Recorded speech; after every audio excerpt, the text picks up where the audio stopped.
Everyone, welcome back to my channel divine connected में आप सभी का स्वागत है। माय नेम इज शालू।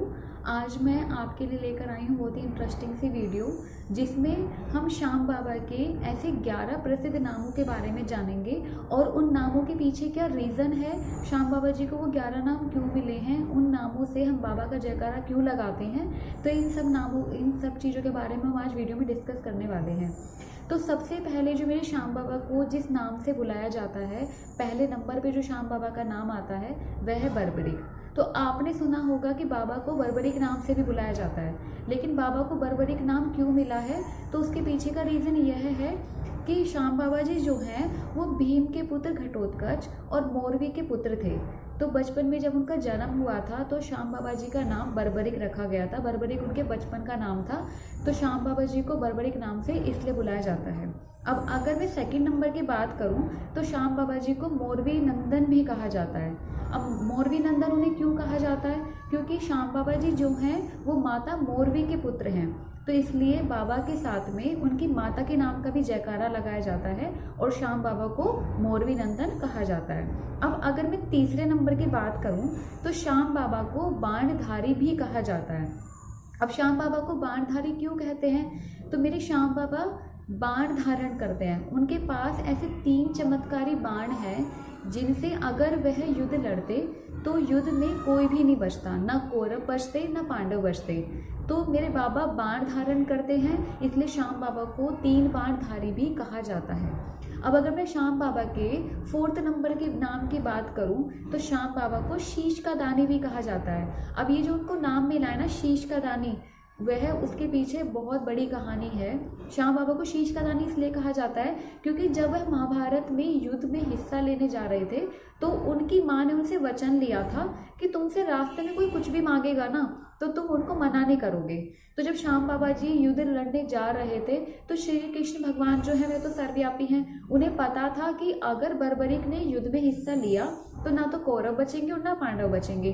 तो भगवान श्री कृष्ण ने कुछ ऐसा उपाय सोचा जिससे कि बर्बरिक युद्ध में हिस्सा ही ना ले पाए। तो वह ब्राह्मण का रूप धरकर उन्होंने बर्बरिक से उनका शीश दान में मांग लिया था। अब बर्बरिक ने अपनी माँ को वचन दिया था कि वह उनसे रास्ते में कोई कुछ भी मांगेगा तो वह मना नहीं करेंगे।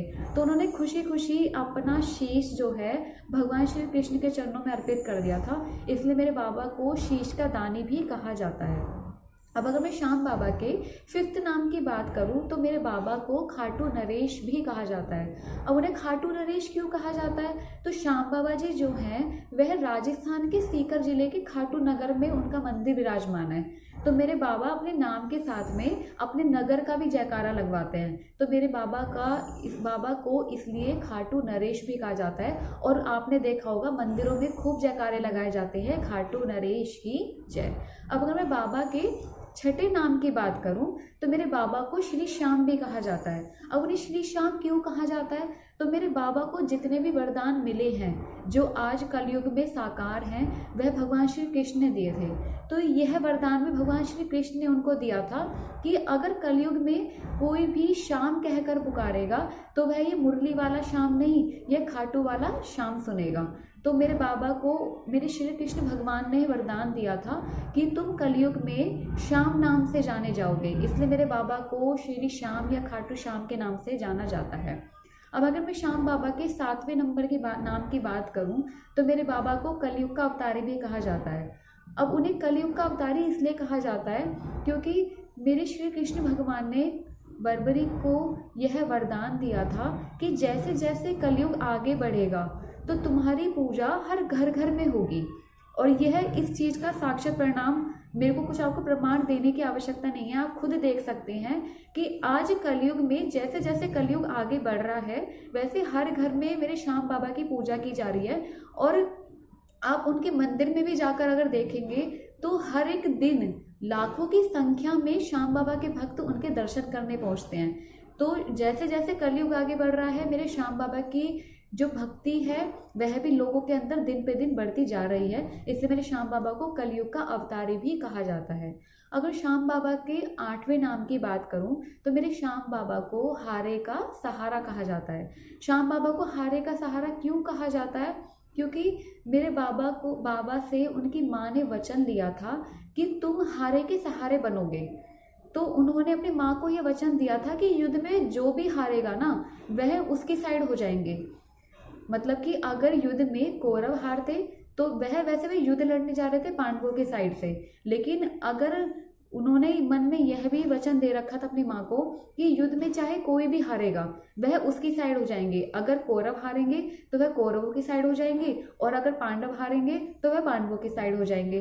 तो श्री कृष्ण भगवान ने उनके इस वचन को अमर कर दिया था कि कोई भी हार कर अगर तुम्हारे पास आएगा, कहीं से भी उसको आशा हाथ नहीं लगेगी, वह हर जगह से हार चुका होगा, तो तुम उसके हारे के सहारे बनोगे। तो इसलिए मेरे श्याम बाबा का जयकारा लगाया जाता है कि हारे के सहारे की जय। अगर मैं श्याम बाबा के 9वें नाम की बात करूं तो मेरे बाबा को लीले का अश्वार भी कहा जाता है। लीले का अश्वार क्यों कहा जाता है? क्योंकि मेरे बाबा जो हैं नीले घोड़े की सवारी करते हैं और हमारे नीले रंग को लीला रंग भी कहा जाता है, इसलिए मेरे बाबा को लीले का अश्वार कहा जाता है। मेरे श्याम बाबा के अगर मैं 10वें नाम की बात करूं तो मेरे बाबा को मोर छड़ी धारक भी कहा जाता है।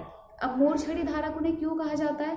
क्योंकि श्री कृष्ण ने उनको सारे वरदान दिए हैं, तो भगवान श्री कृष्ण मोर पंख धारण करते हैं, तो मेरे श्याम बाबा भी मोर पंख धारण करते हैं। क्योंकि मेरे श्री कृष्ण की 16 की 16 कलाएं जो श्याम बाबा जी हैं उनके शीश में विराजमान है, तो इसलिए मेरे श्याम बाबा को मोर पंख धारक भी कहा जाता है। अगर मैं श्याम बाबा के 11वें नाम की बात करूं तो श्याम बाबा को लखदा तार भी कहा जाता है। लखदा तार उन्हें क्यों कहा जाता है? क्योंकि श्याम बाबा जो हैं अगर उनके पास में कोई भी इच्छा लेकर जाता है और श्याम बाबा की भक्ति में लग जाता है तो मेरे श्याम बाबा उसे हर तरीके से संपन्न कर देते हैं। मतलब कि उस व्यक्ति के जीवन में किसी भी तरीके का दुख नहीं रहता, ना किसी चीज़ की कमी रहती है। तो इसलिए मेरे श्याम बाबा लखदा तार हैं, उनसे अगर कोई कुछ भी मांगता है ना तो वह उसको उसकी उम्मीद से भी ज़्यादा देते हैं, इसलिए मेरे बाबा के नाम का जयकारा लगाया जाता है कि लखदा तार की जय।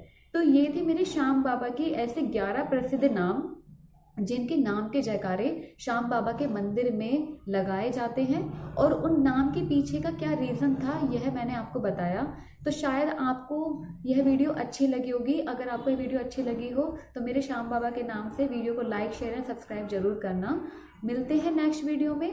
जय श्री श्याम, जय श्री कृष्णा, हारे के सहारे की जय।